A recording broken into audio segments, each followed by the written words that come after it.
There's a place we find each summer where the road slows down its pace.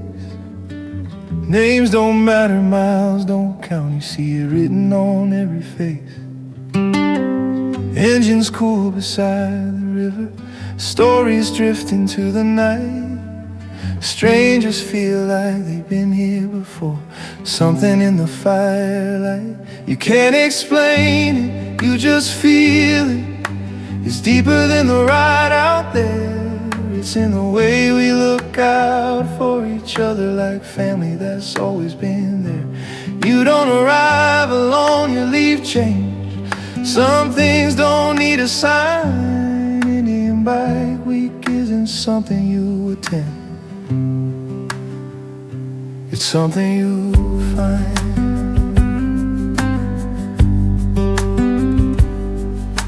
Morning rolls and quiet smiles, helmets nod as engines start.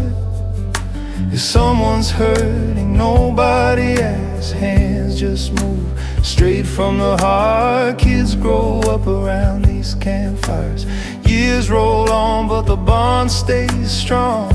It's not about the bikes we ride, it's about where we belong. You can't explain it, you just feel it.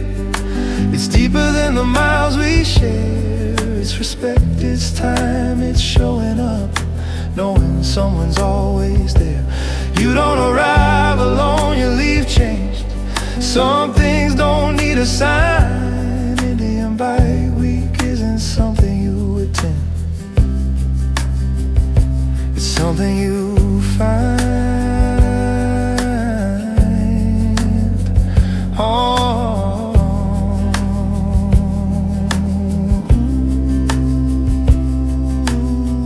10 years of rose, 10 years of flame. Different faces, the same shared name. From 2016 to 2026, this story's still alive. If you know, you know, and if you don't, this is the year.